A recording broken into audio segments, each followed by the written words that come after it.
நவல் ரவிகாந்தோட ரொம்பவே பிரபலமான ஒரு ட்வீட் தொடர் இருக்கு.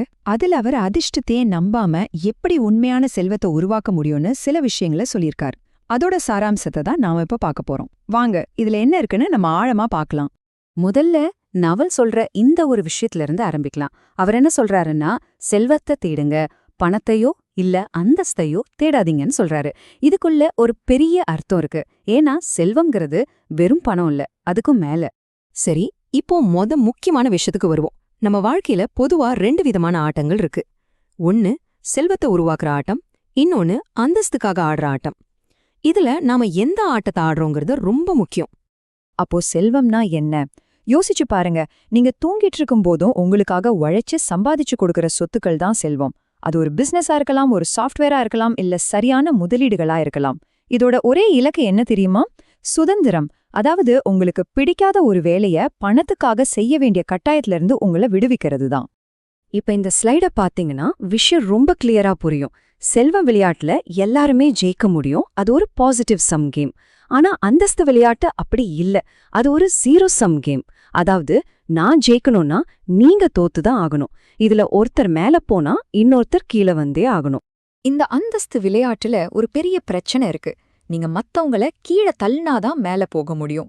இதனால நீங்க எப்பவுமே ஒருவித கோபத்தோட போட்டி மனப்பான்மையோட இருக்க வேண்டியிருக்கும். இது ஒரு பெரிய பொறி. இதிலிருந்து நம்ம தள்ளி இருக்கிறது ரொம்ப நல்லது. சரி, இவ்ளோ நேரம் தியோரி பார்த்தோம்.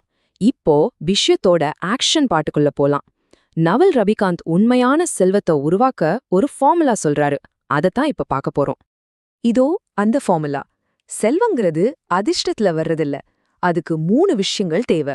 1 குறிப்பிட்ட அறிவு, அதாவது ஸ்பெசிஃபிக் நாலேஜ். 2வது பொறுப்புடைமை, அதாவது அக்கவுண்டபிலிட்டி.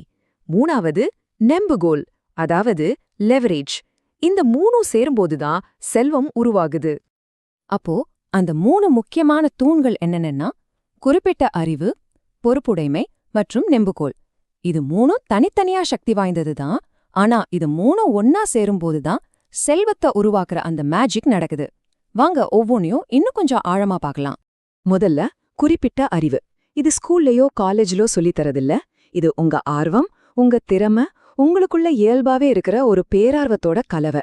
ஒரு விஷயம் உங்களுக்கு செய்யறதுக்கு ரொம்ப ஈஸியா ஒரு விளையாட்டு மாதிரி இருக்கும். ஆனா அதையே மத்தவங்க பார்த்தா, அடேங்கப்பா எவ்ளோ கஷ்டமான வேலை அன்னு நினைப்பாங்க. அதுதான் உங்க குறிப்பிட்ட அறிவு. இந்த கோட் ஒரு முக்கியமான உண்மையை சொல்லுது. நீங்களா இருந்தா உங்களுக்கு போட்டியே கிடையாது. உங்க தனித்துவமான திறனை வச்சு நீங்க போட்டி இல்லாத ஒரு இடத்துக்கு போயிடலாம். ஏன்னா உங்கள மாதிரி வேற யாரும் இருக்க முடியாது. 2வது பொறுப்புடைமை. சிம்பிளா சொல்லணும்னா உங்க பேரையே நீங்க பணயம் வைக்கிறது. ஒரு பிசினஸ்ல ரிஸ்க் எடுக்கும்போது உங்க சொந்த பேர்ல எடுக்கறீங்க. கப்பல் முழுகுனா கேப்டனும் கூட முழுவார் இல்லையா? அந்த மாதிரி நீங்க ஜெயிக்கிறீங்களோ தோக்குறீங்களோ அதுக்கு முழு பொறுப்பும் நீங்க தான். இப்படி நீங்க ரிஸ்க் எடுக்கிறதால சமூகம் உங்களை நம்புது. அதுக்கு பரிசா லாபத்துல பெரிய பங்கையும் உங்களுக்கு கொடுக்குது. 3வது நெம்புகோல். இதுல 3 வகை இருக்கு. 1 லேபர், அதாவது ஆட்கள் உங்களுக்கு வேலை செய்யறது. இது ரொம்ப பழசு. 2வது கேபிட்டல், அதாவது பணம் உங்களுக்கு வேலை செய்யறது. இது போன நூற்றாண்டுல ரொம்ப முக்கியமா இருந்துச்சு. ஆனா இப்போ இருக்கிற காலகட்டத்துல ரொம்ப சக்தி வாய்ந்த நெம்புகோல் எதுன்னா கோட் மற்றும் மீடியா தான். இந்த சார்ட்ட பாருங்க. கோட் மற்றும் மீடியாவோட சக்தி எவ்வளவு அதிகம்னு தெரியும். இத நவல் அனுமதியற்ற நெம்புகோல்னு சொல்றாரு. அப்படின்னா என்ன? ஒரு சாஃப்ட்வேர் எழுதவோ ஒரு யூடியூப் வீடியோ போடவோ உங்களுக்கு யாரோட அனுமதியும் தேவையில்லை. இத பயன்படுத்தி உங்களுக்காக 24 மணி நேரமும் வேலை செய்யற ஒரு ரோபோ படையே நீங்க உருவாக்க முடியும். இதோட சக்திக்கு எல்லையே கிடையாது. சரி, உங்ககிட்ட ஒரு தனித்துவமான அறிவு இருக்கு, பொறுப்பெடுத்துக்க நீங்க தயார், ஒரு சக்தி வாய்ந்த நெம்புகோலும் உங்க கையில இருக்கு. இப்போ இந்த 3ஐயும் சேர்த்து பல மடங்கு சக்தியோட இயக்கறதுக்கு ஒரு முக்கியமான திறன் தேவை. அது என்னவா இருக்கும்?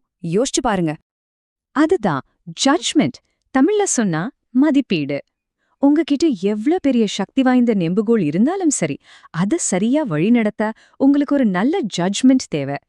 நீங்க எடுக்கிற முடிவுகளோட தரத்தை தீர்மானிக்கிறதே இந்த ஒரு திறன்தான். அப்போ ஜட்ஜ்மெண்ட்னா என்ன? நீங்க செய்யற ஒரு விஷயத்தோட நீண்டகால விளைவுகள் என்னவா இருக்கும்னு கணிச்சு சரியான முடிவு எடுக்கிற திறமைதான் அது. இது அறிவு மட்டும் இல்ல, இது அனுபவத்துல இருந்து வர்ற ஞானம். இது ஒரே ராத்திரில வர்ற விஷயம் இல்ல, கொஞ்சம் கொஞ்சமா அனுபவத்துல இருந்து தான் கத்துக்க முடியும். ஒரு நிமிஷம் யோசிச்சு பாருங்க, வாரன் பஃபெட் கிட்ட இருக்கிற மொத்த பணமும் போயிடுச்சுன்னு வச்சுக்கலாம். அப்பவும் மக்கள் அவர்கிட்ட $100 பில்லியன் முதலீடு செய்ய தயாரா இருப்பாங்க. ஏன்? ஏன்னா அவரோட பணத்தை விட அவரோட ஜட்ஜ்மெண்ட்டை தான் மக்கள் அதிகமா நம்புறாங்க.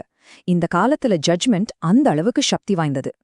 சரி, அப்போ இந்த ஜட்ஜ்மெண்ட் திறனை எப்படி வளர்த்துக்கிறது? சில அடிப்படை விஷயங்களை ஆழமா கத்துக்கணும். சின்னதா நிறைய முயற்சிகள் செஞ்சு அதிலிருந்து பாடம் கத்துக்கணும். அடிக்கடி தோத்தாலும் பரவாயில்ல, ஆனா பெரிய அளவுல நஷ்டம் வராம பாத்துக்கணும். ரொம்ப முக்கியமா உணர்ச்சி வசப்பட்டு முடிவெடுக்காம நிதானமா யோசிச்சு முடிவெடுக்க கத்துக்கணும். கடைசியா இந்த ஒரு சக்தி வாய்ந்த வரியோட முடிப்போம். நீங்க உங்க குணத்தை எப்படி உருவாக்குறீங்களோ அதுதான் உங்க விதியா மாறும். கடைசியில செல்வங்கிறது நீங்க யாருங்கிறதோட ஒரு வெளிப்பாடுதான். அப்போ நீங்க எதை உருவாக்க போறீங்க? யோசிங்க.